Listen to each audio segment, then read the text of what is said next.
আরে বন্ধু, বাস্তব একটা ঘটনা আমি তোমাদেরকে বলে যাই। একজন শিল্পপতি আল্লাহর বান্দা কোটি কোটি টাকা খরচ করিয়া নিজের স্ত্রী সন্তানের জন্য বিশাল বড় একটা ফ্ল্যাট বাড়ি বানাইছে, কিন্তু মারে ওই ফ্ল্যাটের ভিতরে মায়ের জায়গা হয় না। ওই ফ্ল্যাটের পাশে একটা বেড়ার ঘর, একটা টিনের ঝুপড়ি জায়গা দিয়া ওই ঘরের মধ্যে মায়ের রাখছে। এরা বন্ধু, বাস্তব একটা ঘটনা আমি তোমাদেরকে বলে যাই। আরে যুবক, তুমি কোন দুনিয়ার মায়ার পিছনে ছোট রে যুবক, তুমি কোন দুনিয়ার মায়ার পিছনে ছোট। আল্লাহর বান্দা দুনিয়া থেকে মারা গেছে, রাত্রিবেলা স্ট্রোক করিয়া মারা গেছে। এলাকার বাসা বাড়ির মানুষগুলো আইসাম দেখে মারা গেছে। নিজের সন্তান, নিজের স্ত্রী, নিজের কন্যা ডাক দিয়ে কই, না না, এই লাশটাকে জলদি করে ঘর থেকে বাহির করে নিয়ে দাও। প্রাণের স্ত্রী ডাক দিয়ে কই, বাইরি, আমি তো এই মরা লাশ আমার ঘরে রাখতে পারবো না, তোমরা জলদি করে লাশটা বাহির করে নাও। এলাকার আশেপাশের বাসা বাড়ির মানুষ ডাক দিয়ে কই, বাইরে, এই রাত্রিবেলা তো কেউ কাউরে ডাকলে পাওয়া যাবে না, কমসে কম ফজরের নামাজ পর্যন্ত এই লাশটা তোমাদের বাসায় রাখতে হবে, তোমাদের পাহারা দিতে হবে। কই, না না না, আমরা পাহারা দিতে পারবো না। ডাক দিন কই, এই রাত্রিবেলা কই পাবো আমরা হুজুর, কোথায় পাবো কাপড়, কোথায় পাবো কি? এরা বন্ধু আমার মেয়েরা, আমার বাবাজিরা রে, এমন করতে করতে ওই লাশটা রাখতে চায় না। আমার মেয়েরা, আমার বাবাজিরা রে, এক পর্যায়ে যখন ওই ব্যক্তির মা পাশের ওই দাগার ভিতরে টিনের ঘরের মধ্যে থাকে, মা জননী দরজায় আইসা কান্দে। ডাক দিয়ে কই, কি হয়েছে? বিল্ডিং এর মধ্যে কে কে কান্দে? এলাকার একজন মুরব্বী আইসা ডাক দিয়ে কই, বোন গো, তোর কলিদার টুকরা সন্তান দুনিয়া থেকে মারা গেছে। এই কথা শুনিয়া সন্তান ঘরের দুয়ারে, মা ঘরের দুয়ারে বৈশাখ কান্দে। এলাকার কিছু মুরব্বী আইসা ডাক দিয়ে কই, মা গো, তোমার সন্তান মারা গেছে তুমি তো জানো? ডাক দিয়ে কই, হ্যাঁ আমি জানি। ডাক দিয়ে কই, মা গো, তোমার ওই সন্তানকে একটা দিনে মানে একটা রাতের জন্য তোমার কাছে পাহারা দিতে হবে। ডাক দিয়ে কই, আমি কেমনে পাহারা দিব? আমি মায়ের তো চোখ নাই, আমি মা তো ভালো মতন দেখতে পারি না। কই কই কই, আজকে তার স্ত্রী কই, তার সন্তান কই, তার ছেলে সন্তান, কন্যা সন্তান কই? এলাকার মানুষ ডাক দিয়ে কই, মা, ও মা, যে সন্তান, তোমার সন্তান মারা গেছে, স্ত্রী লাশটা ঘরের মধ্যে রাখতে চাই না, সন্তানও লাশটা ঘরের মধ্যে রাখতে চাই না। মা কান্দের ডাক দিয়ে কই, বাইরি, যে স্ত্রী সন্তানের জন্য এত বড় বিল্ডিং বানাইলো, ওই বিল্ডিং এ আমি মায়ের থাকা হইল না। আজকে তার বিপদের দিন, তার স্ত্রী কি তারে ঘরে রাখতে পারে না, তার সন্তান কি তারে ঘরে রাখতে পারে না। না না না, তারা ভয় পায়। এই কথা বলার সঙ্গে সঙ্গে ডাক দিয়ে কই, ভাইয়া, তুমি আমার সন্তানকে তোমরা কয়েকজন মিলিয়া আমার সন্তানের লাশটা আমার বিছানার উপরে রেখে দাও। ডাক দিয়ে কই, মা, বিছানার উপর রাখলি তোমার কি ভয় লাগবে না? বা জনম দুঃখিনী মা ডাক দিয়ে কই, বাইরে, সন্তান যত বড়, মার কাছে সন্তান কোনোদিন বড় হয় না। সন্তান যত খারাপ হোক, মায়ের কাছে কোনোদিন ভয় লাগে না। তুমি আমার সন্তানকে তুমি আমার বিছানায় রেখে যাও, আমি মা মনে করব আমার সন্তান মরে নাই, আমার সন্তান জিন্দা আছে, আমার সন্তান ছোট, আমি মায়ের কাছে আমার সন্তান সকাল পর্যন্ত থাকবে।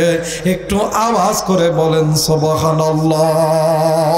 আর যুবক বন্ধুরে, ওই জনম নগনি মা দেখার নাই, ওই কুড়িদার টুকরা বাবা দেখার নাই রে যুবক। আরে যুবক, দাঁত দেখতে দাঁতের মর্ম বুঝ, দাঁত যেই দিন চলিয়া যাবে ওই দিন বুঝবি তুই কত বড় নিয়ামত হারাইলি। বাপ যেদিন মরিয়া যাবে ওই দিন বুঝবি তুই কত বড় নিয়ামত হারাইছ। জানি না কার জানি মানাই, কার জানি বাবা নাই। ইমামুল আসর ফকিহুল নাস রশিদ আহমদ গঙ্গি রহমতুল্লাহ আলাইহি তিনি একদিন রাত্রিবেলা ঘরের মধ্যে ঘুমাইতেছিলেন, হঠাৎ করে আল্লাহর বান্দার নজর করিয়া দেখে যে কবরে সাপ বিচ্ছুর দংশন ছিল, হঠাৎ করে কবরটা আল্লাহর জান্নাতের বাগান হয়ে গেছে। আস্তে করে কর, আরো আস্তে করে কর, সুবহানাল্লাহ সুবহানাল্লাহ। তাই ইমামুল আসর ফকিহুন নাস রশিদ আহমদ গঙ্গি রহমতুল্লাহ আলাইহি ডাক দেখো, বাবা গো, তোমার কবরে না দেখলাম আযাব হইতেছে, সাপের কামড় চলতেছিল, এই কবরটা কেমন করিয়া জান্নাতের বাগান হয়ে গেছে? ডাক দেখো, হুজুর, দুনিয়াটা একটা সন্তান রাইখাইছিল, যখন আমি মহিলা যখন মারা যায়, আমার সন্তানের বয়স ছিল 2 থেকে 3 বছর। সন্তানের বয়সটা যখন 7-8 বছর হয়েছে, আমার সন্তানকে আমার স্বামী অন্য কোথায় দেয় নাই, মাদ্রাসায় ভর্তি করে দিয়েছে। ওই সন্তান যখন মাদ্রাসার বারান্দায় পা দিছে, নবীর মেহমান যখন হয়েছে, আমার আল্লাহ ওই নবীর মেহমানের বদৌলতে আল্লাহ তাআলা আমার কবরে আযাব মাফ করে দিছে। এজন্য বাজার এমন একটা সন্তান জন্ম দিবেন, এই সন্তান যাতে নবী নিয়ে কোরআন নিয়ে আনন্দ করে, এই সন্তান যাতে গুনাহ থেকে নিজে বাঁচতে পারে। আল্লাহ তাআলা আপনাকে আমাকে সকলকে গুনাহ থেকে বেঁচে থাকার তৌফিক দান করুক। জোরে বলেন আমিন। এবার এই জন্য বলতে চাই, আপনি কোরআন গুনাহ থেকে বাঁচতে হলে, নিজে বাঁচতে হলে নিজে আগে বাঁচবেন, এরপরে নিজের স্ত্রীকে বাঁচাইবেন। দেখবেন যদি স্বামী স্ত্রী যদি গুনাহ থেকে বাঁচতে পারেন, আপনার পেট থেকে জন্ম নেবে আহমদ শফি, আপনার পেট থেকে জন্ম নেবে আল্লামা জুনায়েদ বাবনগরী রহমতুল্লাহ আলাইহি, আপনার পেট থেকে জন্ম নেবে শাইখুল হাদিস আল্লামা আজিজুল হক রহমতুল্লাহ আলাইহি, আপনার পেট থেকে জন্ম নেবে মুফতি আমিনী রহমতুল্লাহ আলাইহি, আপনার পেট থেকে জন্ম নিবে আল্লামা সাইদি সাহেব রহমতুল্লাহ আলাইহি, আপনার পেট থেকে জন্ম নিবে মিজানুর রহমান আজহারি, আপনার পেট থেকে জন্ম নিবে আল্লামা মামুনুল হক। জোরে বলেন আল্লাহু আকবার। কিন্তু আফসোস, স্বামীও গুনাহ করে, স্ত্রীও গুনাহ করে। স্বামী নামাজ পড়ে, স্ত্রী ঘুমায়। স্বামী ডাক দেখে, কিউ চলো না নামাজ পড়ি, দাদা নামাজি হইছে, কথা বলে, হ্যাঁ নামাজি হইছে। স্ত্রী নামাজ পড়ে, স্বামী ঘুমায়। ডাক দেখো, জান কেউ নামাজ পড়তে না, ওটো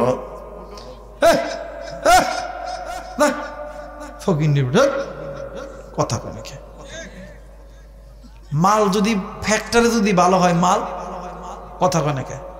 ফ্যাক্টরি ভালো হইলে মাল ভালো, ফ্যাক্টরি যদি ভালো না হয়, মাল কোনোদিন ভালো হওয়ার আশা করা যায়? মা বাবা যদি ভালো হয়, সন্তান ভালো হয়। মা বাবা যদি ভালো না হয়, সন্তান ভালো হওয়ার আশা করা যায় না। একজন মা একজন বাবা পারে তার সন্তানকে ভালো বানাইতে পারে। একজন মা একজন বাবা তার সন্তানকে যদি বলে, এই আগামীকাল ফজর থেকে যদি নামাজ না পড়ো, আমার ঘরের দরজা তোমার জন্য বন্ধ, আল্লাহর কসম। এই কি হয়েছে ভাই, কি হয়েছে? পোলা খাবেন? হ্যাঁ পোলা খাবেন? আরে ভাই, আপনি তো কি ম্যাংকা সিপাত করছেন, আমি পড়ে গেছি ম্যাংকা সিপাত।